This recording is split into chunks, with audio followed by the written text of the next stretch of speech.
Welcome back to the Deep Dive.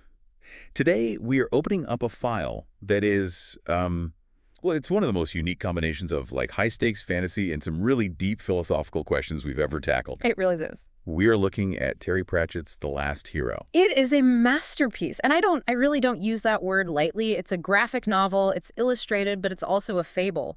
But at its core, I mean, it's this meditation on aging, on the end of eras, and this terrifying and wonderful concept of agency. And it does all of that while featuring a space program. A space program powered by flatulent dragons. Exactly. Precisely. It balances the profound and the profane better than almost any other work in the Discworld series, I think. So before we get into the heavy stuff, the whole Rage Against the Dying of the Light, we need to establish the reality of the setting. Because the Discworld isn't just a generic fantasy backdrop. It's a specific cosmological argument in itself. It is, yeah. The Discworld is a flat planet. But it's not just, floating in a void. It is balanced on the backs of 4 giant elephants. Aurelia, Tubal, Great Tifon, and Jerkine. And those elephants aren't just standing on nothing. They're standing on the shell of Great Atuin, a turtle, a star turtle that's 10,000 miles long, just swimming through the interstellar deep. The image itself is so iconic. It's drawn from Hindu mythology, among other sources, but Pratchett uses it to make a very specific point about human perception. There's a passage in the source material that really stuck with me. It discusses how the human brain reacts to seeing a turtle that size. Oh, I know the bit you're talking about. It argues that the brain isn't designed for thinking. Right. It's designed for cooling the blood. If we were meant to think, we'd be able to comprehend the size of a Atuin, but instead our brains just sort of glaze over. The scale is too massive to process. It's a defense mechanism, isn't it? Pratchett posits that if we actually understood the scale of the universe, or even just the scale of a 10,000-mile turtle, we'd be paralyzed. We just stop. So we evolved to ignore the big picture and focus on the small stuff, like what's for dinner. But in this story, the big picture is the problem. Usually, stories on the disc are about a city, or a kingdom, or a small war. This time, we're dealing with an extinction-level event. A crisis tens of thousands of years in the making. The inciting incident is actually a reversal of the Prometheus myth. Right. In our mythology, Prometheus steals fire from the gods to give to humanity. And that's seen as a good thing. Progress, civilization, fire. Right. But in The Last Hero, we have a figure who decides that the theft has gone on long enough. He wants to return the fire. Which sounds polite on the surface. It sounds lovely. Until you look at the logistics. He's not returning a torch. No. He's returning it in the form of a 50-pound keg of Agatean thunderclay. And for those not up on their Discworld alchemy, thunderclay is essentially a magical plastic explosive. It's magical C4. It's very, very powerful stuff. So the plan is to march up Cori Celesti, the 10-mile high mountain at the very center of the world where the gods live, and detonate this bomb right in their living room. Exactly. It's a suicide mission, obviously, but it's also an act of supreme defiance. The problem is the fallout. Yes. Leonard of Quirm, the genius inventor, we'll definitely discuss later. He runs the numbers.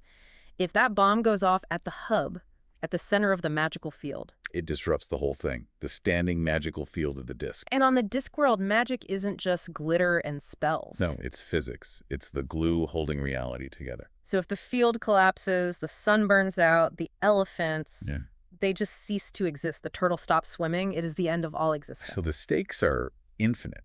And the person driving this apocalypse isn't some dark lord. It's not a demon from the dungeon dimensions. It's an old man. Yeah. Let's talk about Cohen the Barbarian. The Last Hero. Cohen is such a fascinating deconstruction of the Conan trope, In most fantasy, the barbarian becomes the king by his own hand, and then the story ends, they roll the credits. All right, happy ending. But Pratchett asks, what happens after the credits? Cohen became emperor of the Agatean Empire. He conquered the entire counterweight continent. He has the wealth, the concubines, the silk sheets. He won. And he is absolutely miserable. Utterly miserable. The text describes him as this leathery old man who is just bored out of his mind. He complains that soft beds give him a backache.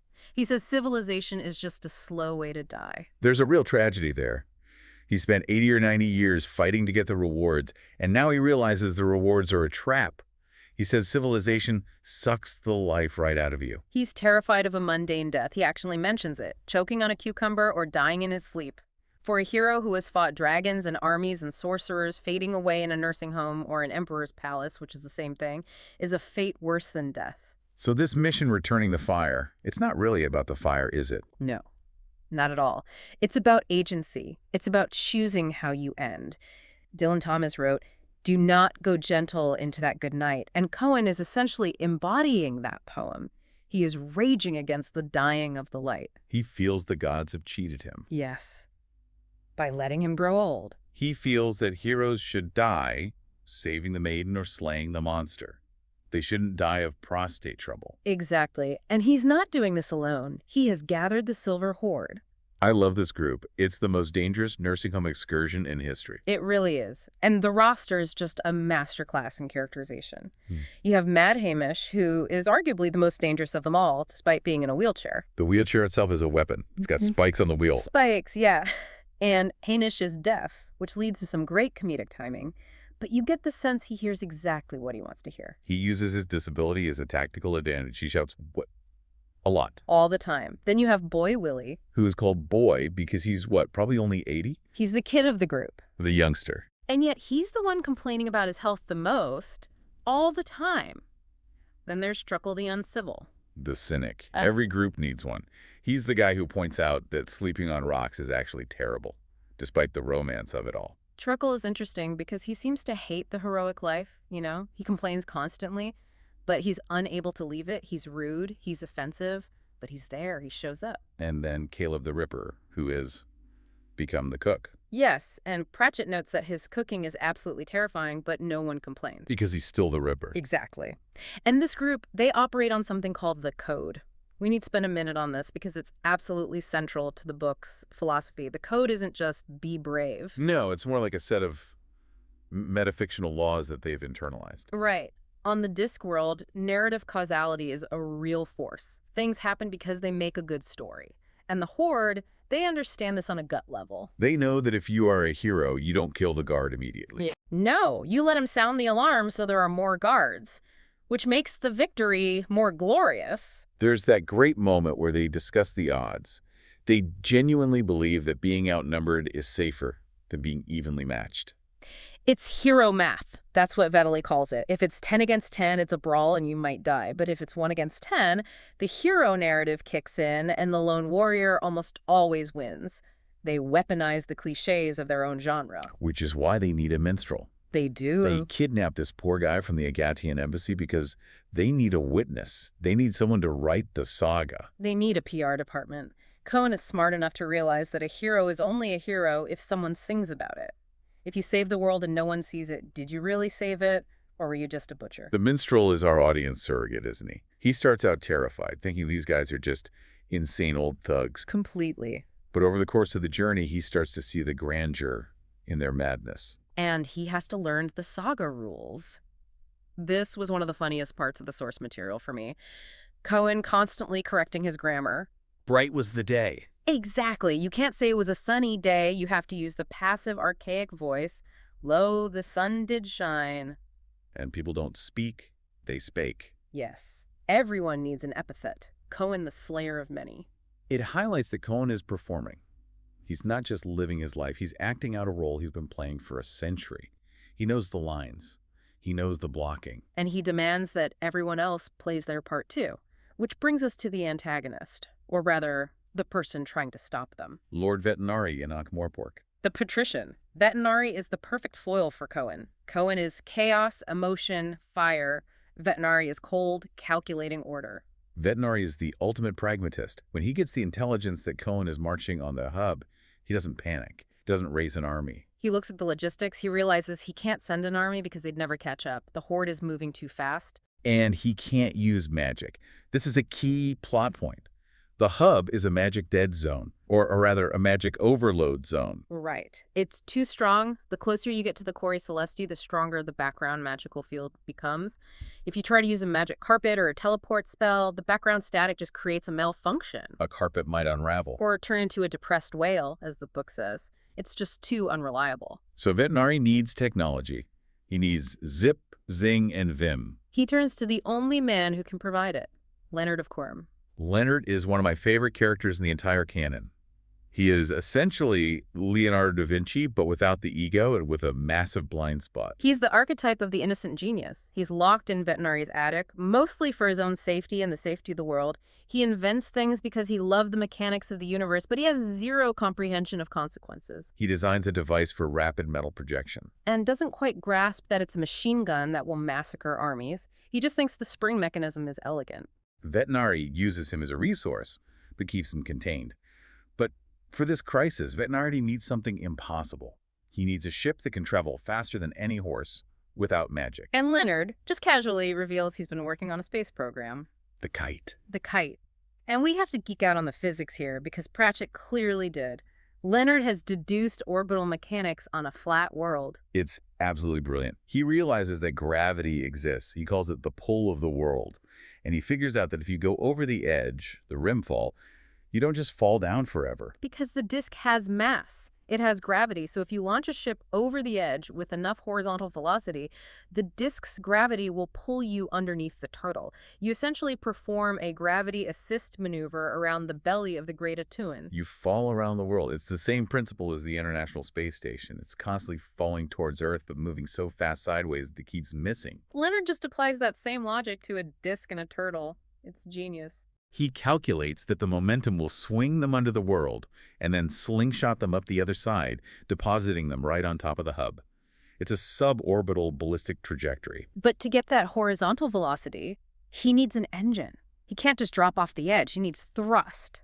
A lot of it. And this is where the fantasy element crashes right back into the science. Yes. He uses swamp dragons. And for any listener who hasn't read Guards, swamp dragons are not majestic beasts. No, they're not smog. They are the size of dogs, incredibly stupid, and they are basically organic chemical refineries. They produce combustible gases to breathe fire, but usually they just explode. They are notoriously volatile. If you startle a swamp dragon, it might detonate. Leonard harnesses this. He builds a rack. It's essentially a rocket stage filled with dozens of these little dragons. He realizes that if you feed them coal and reactive chemicals, then startle them in a controlled way. They release a high-velocity jet of flame. He uses mirrors, right, to scare them. Yes. He shows the male dragons their own reflection. They think it's a rival, they get angry and terrified, and whoosh, thrust. It's a rocket engine made of angry, terrified lizards. It's the perfect Discworld synthesis. Hard physics powered by absurd biology. Vetinari approves the mission, right. But they need a crew. Leonard pilots, obviously. But Vetinari needs a commander and a specialist. The commander is Captain Carrot. The obvious choice. Carrot is pure of heart, brave, competent. He's the moral compass. He packs a clean handkerchief and a sewing kit. He treats a suicide mission into the void like a camping trip. He's just so earnest. And then there's the specialist. Rincewind. The failed wizard. The wizard. The man whose job title is arguably runner away. Vetinari selects him specifically because of his cowardice. This is pure Vetinari genius. It is. He knows that if you send heroes, they might try to die gloriously. But Rincewind has an uncanny, supernatural ability to survive against impossible odds. He is a survivor. He falls into things and comes out the other side. Vetinari calls him the unpaid professor of cruel and unusual geography. If anyone can fall off the world and live, it's Rincewind. Rincewind, of course, says no. He does not wish to volunteer. Vehemently. But Vetinari makes him an offer he can't refuse, which is basically, go or I'll make your life very difficult right here in this room. And we have a stowaway. Yes, the librarian. An orangutan. He was a wizard once, transformed by a magical accident, and he prefers being an ape. It's simpler. He hides on board because, well, he likes the kite. And he likes shiny things. This complicates the math, though. Leonard calculated the weight perfectly. Adding a 300-pound ape throws off the fuel calculations completely. It adds a huge amount of tension to the launch. They launch the kite dragons flaring, Rincewind screaming, terror ensuing, and they go over the edge. The description of the journey it's breathtaking. Pratchett pivots from pure comedy to the sublime the moment they drop over the rimfall. It's terrifying. They are falling into the endless interstellar night. Leonard is sketching. He's an artist, so he's trying to capture the light on the rimfall mist. And Rincewind is in the fetal position. Just screaming. But the math holds. They swing under the turtle. They see the underside of the world, the 4 elephants' feet paddling slowly. And then the complication. Yeah. Because of the extra weight of the librarian, their trajectory is shallow. They aren't going to make the full arc. They're going to fall short. They are going to crash. Into the moon. I sometimes forget that Discworld has a moon. It's much smaller and closer than ours, isn't it? Yes, it orbits the disk at a few miles, and in a brilliant twist, Leonard manages to crash land them on it. And this section is just pure old-school sci-fi exploration. They put on helmets, which are basically goldfish bowls, and they go outside. And they find life. This is one of my favorite deep lore moments in the entire series. They find these small, silvery creatures. Dragons. But not the sickly, explosive swamp dragon. No. These are streamlined, efficient, perfect creatures. They have no wings because they don't need them in the low gravity. They eat the lunar plants, which are tough and metallic. And Leonard has this moment of insight. He realizes this is the origin species. The proto-dragon. Exactly. He deduces that the swamp dragons back on the disk are just the degenerate inbred descendants of these majestic space dragons. On the moon, their explosive biology makes sense. They are jet-propelled organisms in a vacuum.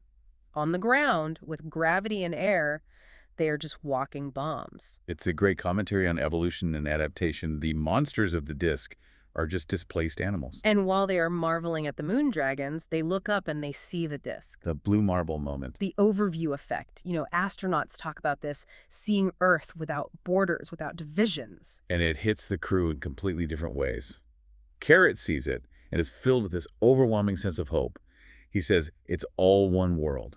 He sees the unity of people. Then Rincewind? Rincewind sees the exact same thing and is horrified. Utterly terrified. He sees that the world is this tiny, fragile speck in a vast, cold, empty universe that wants to kill him. He says, it's too big. It fits his character so perfectly. To a coward, the infinite void isn't inspiring. It's just more places to die. It really highlights the difference between the hero archetype in Carrot and the everyman in Rincewind. Carrot projects his own goodness onto the universe. Rincewind projects his fear. Meanwhile, back on the ground, or rather, on the slow climb up the mountain, the Silver Horde is dealing with the mundanity of their epic quest. The contrast is key here, isn't it? The space crew is dealing with high-concept sci-fi problems. The Horde is dealing with arthritis and bad food. And they run into evil Harry Dread. The last Dark Lord. This is another fantastic deconstruction. Harry is just like them. He's a relic. He runs a shed of doom. A shed. Not a tower or a fortress. A shed. He's had to downsize. The overheads on a volcano lair are apparently astronomical, but he insists on keeping up the standards. He has henchmen who are contractually obligated to be stupid. Yes. He explains that you have to hire stupid guards or the heroes can't sneak in and have a proper adventure. It's not sporting. It's the code again. From the other side. He's playing by the rules of the genre. Cohen respects that. He invites Harry to join them. He says, heroes need a villain. And Harry accepts, because he's bored too.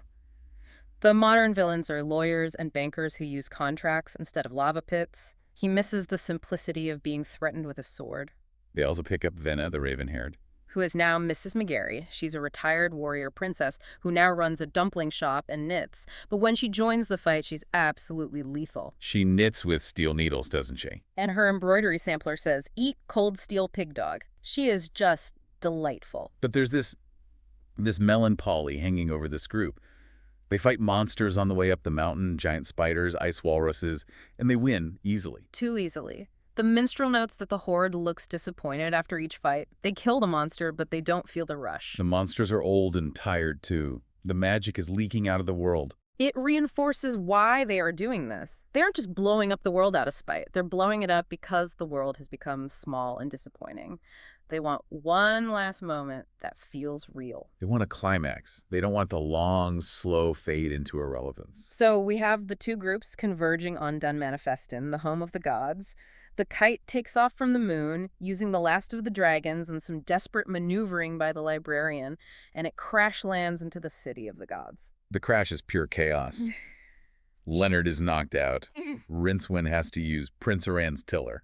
Which is another great jerk. The legendary tiller that steers the ship while the hero sleeps. Which turns out to be a piece of string tied to the rudder. It's an autopilot made of twine, but it works. By sheer luck, they kiss the snow and crash right into the hub. And the Horde infiltrates the city. Now, how do a bunch of geriatric barbarians sneak into a city of gods? By blending in. This is Pratchett's satire on polytheism. There are so many small gods on the disc gods of sneezes, gods of small knots and string, that the major gods don't know everyone. So the Horde creates disguises. They improvise. Cohen puts a fish on his head. He becomes the god of it. Mad Hamish. He becomes the god of stuff. Just stuff, things that are lying around. Truckle becomes the muse of swearing, which is perfect for him. A role he was born to play. And Boy Willie puts a tomato on his head. The god of being sick. And the amazing thing is, it works. The other gods at the feast just nod and pass the ambrosia. Why does it work? Is it just that the gods are unobservant? Or is there something deeper? It's deeper than that. Pratchett writes that gods are sustained by belief. If someone walks into a room acting like a god, exuding that kind of supreme, unshakable confidence, the other gods just assume they belong. They are creatures of narrative, too. They don't check ID cards at the door of heaven. But the ruse doesn't last forever. Evil Harry betrays them. Of course he does. He has to. He slips a note to Blind Io, the chief god. And when the gods surround them, Cohen isn't angry.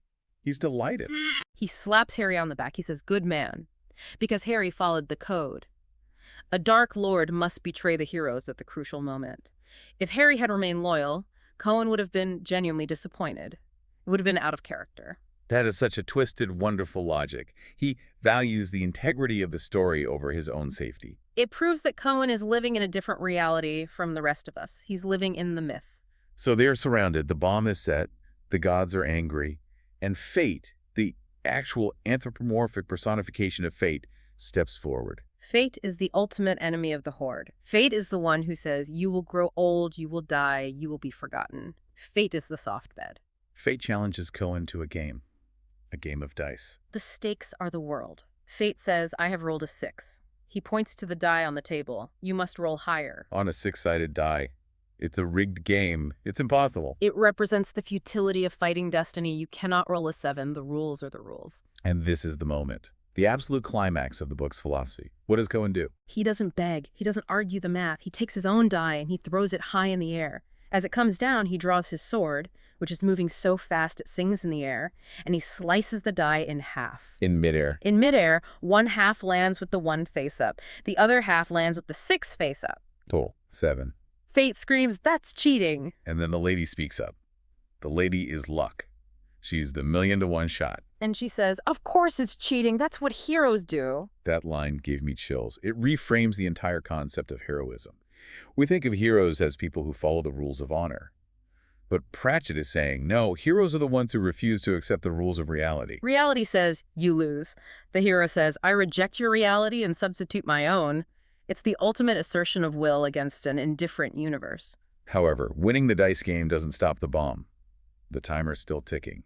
And now Captain Carrot and Rincewind have arrived on the scene. This is the standoff. Carrot, the policeman, wants to arrest them. He appeals to their morality. He talks about all the innocent people who will die. He mentions the puppies. And Rincewind, in a rare moment of courage, shouts about the kittens. But Cohen is unmoved. He says, everyone dies.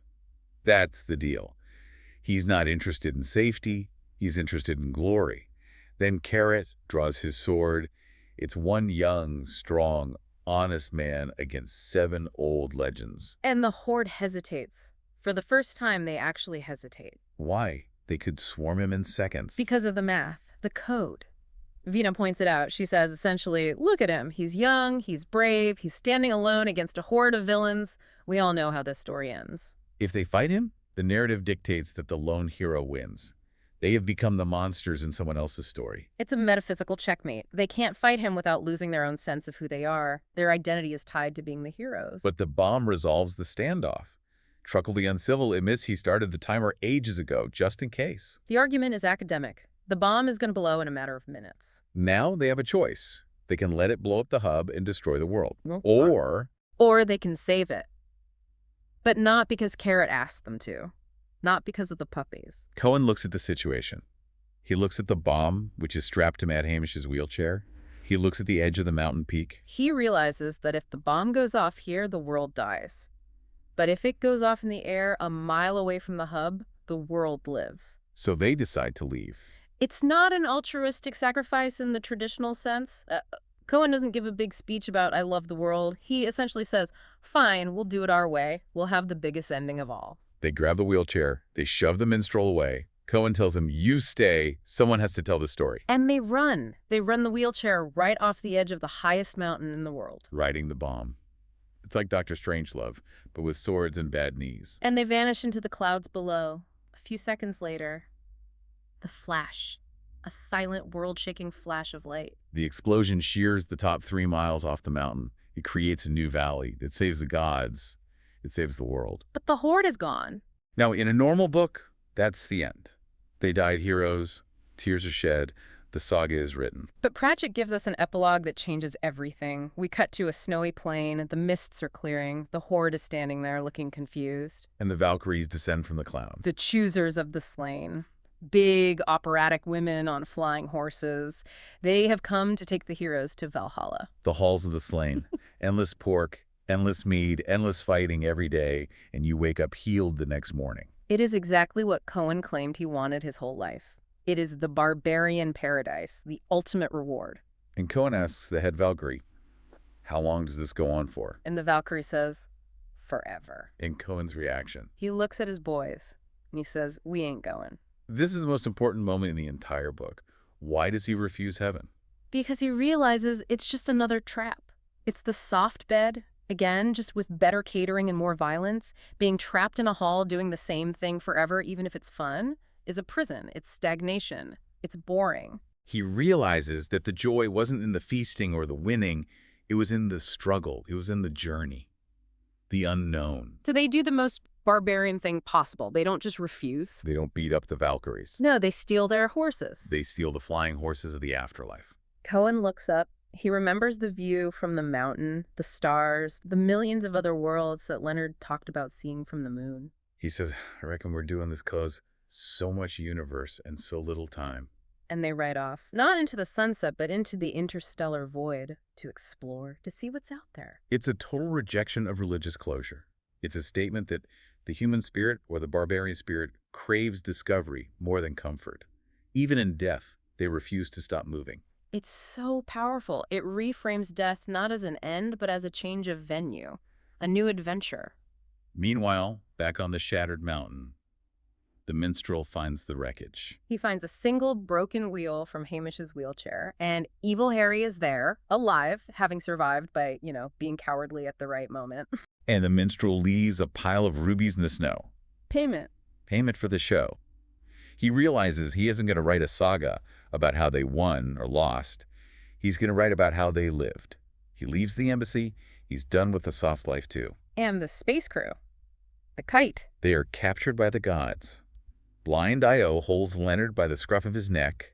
He demands to know why Leonard built a machine to challenge the heavens. And Leonard's defense is just pure poetry. He says, you gave me wings when you showed me birds. It's the scientist's credo.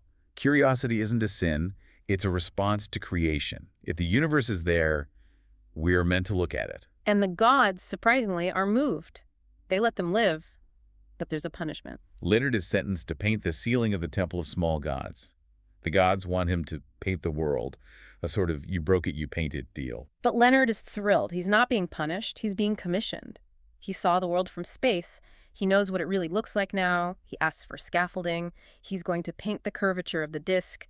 He's going to turn his punishment into his masterpiece. And Carrot. Carrot asks for a boon, a reward. He asks the gods to fix the kite so they can fly home. Practical to the end.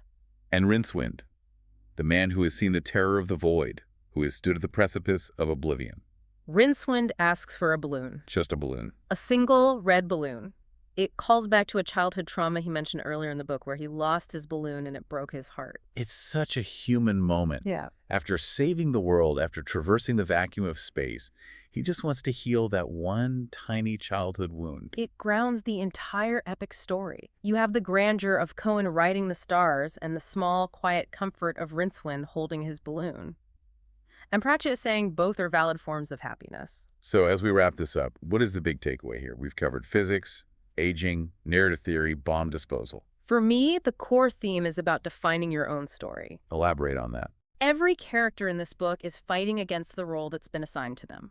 Leonard is supposed to be a prisoner in an attic. He becomes an astronaut. Rincewind is supposed to be a victim. He becomes a savior. And Cohen is supposed to be a tragedy, a hero who outlived his time. He becomes a cosmic explorer. They all reject the script. Exactly. The narrativium of the Discworld tries to force them into boxes. The old hero, the mad inventor, the coward. But they break those boxes. Cohen slicing the die is the metaphor for the whole book. You don't have to accept the role you're given. You can slice the die, you can steal the horse, you can build the kite. Agency is the only true magic. And there's something beautiful about the idea that old doesn't mean done. Absolutely. Pratchett was writing this while dealing with the early stages of his own battles with aging and illness, even though he hadn't announced his Alzheimer's yet. You can feel the personal weight of it. The rage against the dying of the light isn't just a line from a poem, it's a lifestyle choice. The Silver Horde didn't want to be young again. They just wanted to be alive until they weren't. And they achieved it. They went out at 100 miles per hour, on fire, laughing all the way. It's a powerful image to leave on. The Last Hero isn't just a funny fantasy book with great pictures. It's a manual on how to live with ferocity. I couldn't agree more. Thank you so much for guiding us through the physics and the philosophy of the disc today. Always a pleasure to visit the turtle. And to our listener, I want to leave you with this final thought. We talked about Cohen refusing the comfort of Valhalla because he preferred the unknown. Look at your own life. Where are you accepting a soft bed, a comfortable, safe, maybe boring situation, when you should be stealing a flying horse? Where are you letting fate roll the dice for you instead of drawing your sword? Something to think about. See you next time.